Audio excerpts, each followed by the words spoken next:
Mitos atau fakta?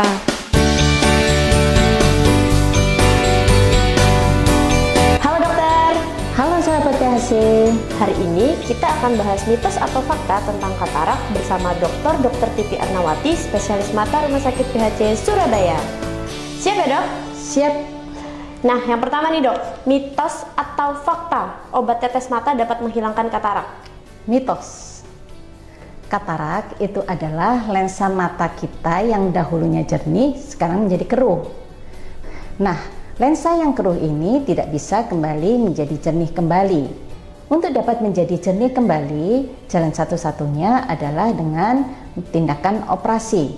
Operasi ini adalah mengambil kataraknya dan diganti dengan lensa buatan manusia supaya pasien dapat melihat dengan lebih bagus. Nah, yang harus hati-hati sebenarnya adalah bahwa ada beberapa tetes mata yang bisa menyebabkan terjadinya katarak. Lanjut nih dok, mitos atau fakta pekerjaan seperti membaca atau menjahit membuat katarak memburuk? Mitos. Katarak penyebabnya adalah terbanyak proses degeneratif atau proses penuaan, sehingga membaca atau menjahit tidak menyebabkan katarak itu menjadi tebal, atau dengan kata lain bahwa penebalan dari katarak itu disebabkan oleh proses penuaan tersebut. Tetapi katarak itu akan menyebabkan gangguan pada penglihatan baik membaca maupun menjahit akibat dari kekeruhan dari lensa tersebut. Tanda-tanda daripada katarak itu misalnya kacamata akan berubah-ubah, kemudian penglihatan jauh dan dekat menjadi terganggu, kemudian penglihatan menjadi double. Selanjutnya nih dok, mitos atau fakta katarak itu bisa dicegah? Fakta. Jadi katarak itu multifaktorial penyebabnya, ya. Jadi kalau penyebabnya karena usia, yang terbanyak adalah karena usia, maka itu tidak dapat dicegah karena berjalannya dengan usia. Tapi hal-hal lain penyebab daripada katarak itu bisa dicegah. Misalnya pemakaian obat-obatan, salah satunya adalah pemakaian steroid. Kalau kita tidak menggunakan obat-obatan tersebut, maka katarak dapat dicegah. Kemudian paparan daripada sinar ultraviolet itu dapat dicegah dengan pelindung daripada mata. Dapat juga yang lain, misalnya penyakit-penyakit sistemik, misalnya diabetes mellitus, hiperkolesterolemi, hipertensi, maka dengan pengobatan secara teratur, katarak itu dapat dicegah, gitu. Mitos atau fakta nih dok, operasi katarak berbahaya dan pemulihannya memakan waktu berbulan-bulan? Mitos. Operasi katarak itu adalah operasi yang relatif aman dengan tingkat keberhasilan yang relatif tinggi, sekitar 95%. Nah, dengan demikian maka tentunya ada beberapa hal yang mempunyai faktor risiko. Bukan berarti bahwa operasi yang aman itu tidak ada faktor risiko.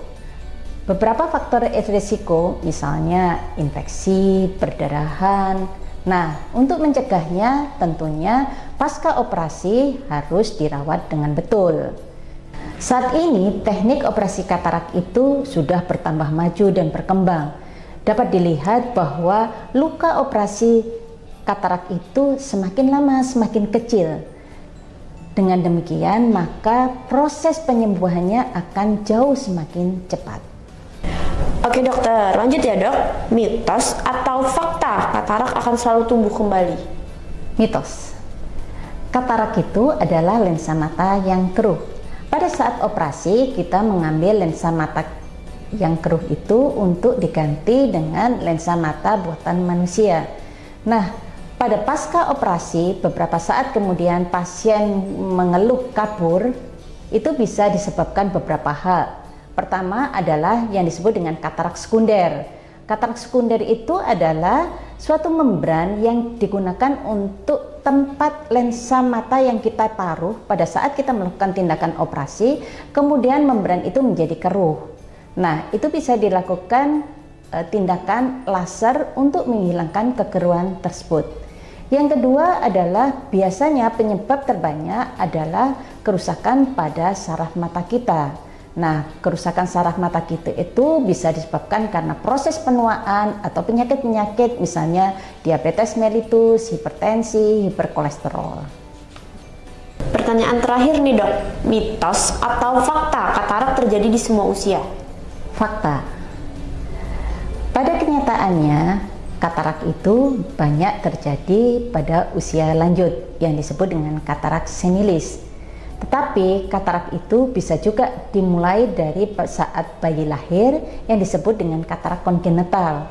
Hal itu bisa disebabkan karena infeksi, bisa karena kekurangan nutrisi atau faktor-faktor keturunan. Kemudian ada juga pada usia remaja. Hal itu bisa disebabkan karena obat-obatan, karena trauma, kemudian karena infeksi dan karena faktor genetik. Kemudian ada faktor-faktor lain sebenarnya yang harus kita lihat, yaitu faktor paparan sinar matahari, kemudian penyakit-penyakit yang ada di dalam tubuh kita. Demikian. Baik, terima kasih banyak dokter. Sama-sama. Semoga apa yang sudah disampaikan bisa bermanfaat bagi sahabat PHC semuanya. Amin. Nah, agar lebih update lagi pengetahuan seputar kesehatan, ikuti terus ya program Mitos Fakta bersama Rumah Sakit PHC Surabaya. Sampai ketemu lagi di episode selanjutnya. Bye-bye.